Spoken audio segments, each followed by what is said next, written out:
You don't need to worry about classification down here, and he's a permanent employee. Then I'll move down to the next, wages. So this is really important. This is where we do on salary basis, which is where we type in an annual amount there, or are they on a hourly basis? If I change that, it's now going to want me to put in an hourly rate. So I'll do that, and I'll say that Sam Smith is an hourly rate and gets $24 an hour, and I've just made that up. He gets weekly. I'll use the same one as his one, which is 35. But you'll have to pay attention to the correct hours in the week as per assignment 2, so follow the instructions carefully there. Now, you can see I'm in the wages section. This sections down here correspond with tabs we're going across the top with in the payroll categories area here. So basically I can get and put in the relevant Sam Smith. He's an hourly, automatically ticked base hour for us, so we're not going to need salary. Because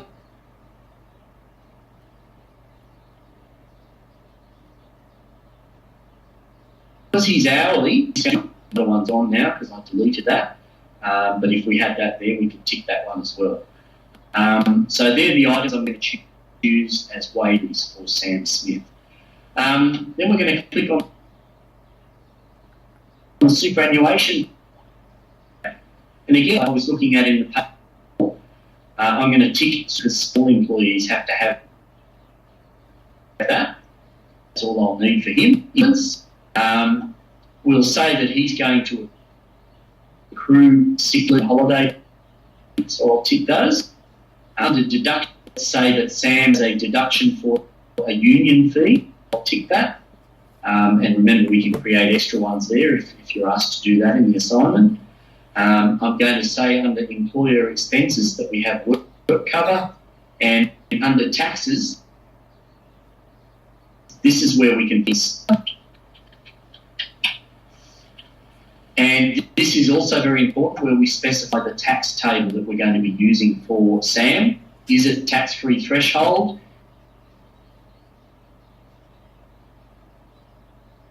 Is it no, I can choose a deduction loan? So is there a help loan on there as well? There's all these various tax tables, so you've got to make sure you choose the correct one. But I guess one's probably the most for Australian resident. If higher education loans, leave it as that. It has to be to go. So there we have it. We can see Smith's been added to now, and we are now ready to actually get our pays. So once we've got the again, I don't want to leave in this file, but it wasn't originally there. So I'll click on the arrow for Sam, and once we go up to edit to list Sam's. So if I go back to the list there, we're back to the original 4 employees. All right, so the last thing is how do we record our pays? So once again, from the payroll command center, right in the middle, we go to process payroll. And in here, we have we want to pay weekly, which is hopefully what you've set on your assignment. Now, there are 2 separate sets of dates here that you need to be. This one, a payment day, you actually paying. The other dates are these ones down the period. Did they work? That being paid up based on. So we were paying them. Today is Tuesday. What was Tuesday this week? It was the 28th. Pretending on the 28th of June. As the payment done yet. Okay, obviously you guys will have to put in a year.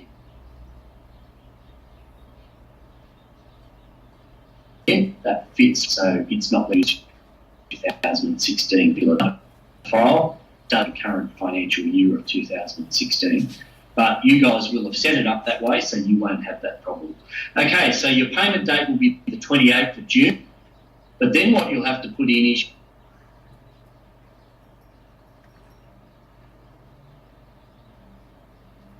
that's not going to let me jump. They worked for what this total. So if it was for last week's dates were the, which is, I think, you would put in pay period start of June, last Monday, or last Friday. So this pay that we're paying today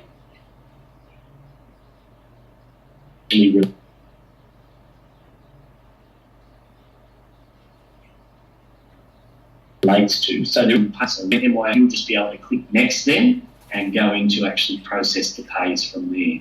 So the last thing on the report in MYOB, you go down here to the bottom section, you've got the drop-down menu for reports, and you'll go down in most cases, obviously, to the payroll section, and this is the list of the pay that are available. I had a screen of this earlier, if you recall. One of the reports you definitely will have to do in the assignment is the pay slip or the payroll advice, that one. So you'll highlight that. Once you've selected that, you're going to have to click in customise date. The key dates here are payment dates that we just used on the pre-pay period. So if we process that pay 8th that I was just using as the, I would have to make sure the 28th was captured in this date range before I ran the report.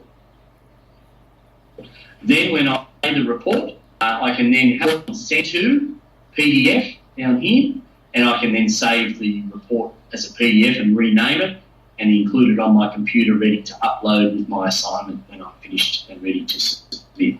So that's how we use the report function in MYOB. All right, that's it at this stage. I wanted to run through before we wrap up. I just want to see if anyone has questions. I hope it's been a useful session for you with both assignments. Has anyone got any queries? I can see the chat box. So just any questions you've got. I'm going to switch off the audio just for a moment. And thank you for attending the session. I will reply box to anything too technical, as I said. If it is a technical query, you're best just to give us a call. All right. Thanks very much for attending. All the best. Bye.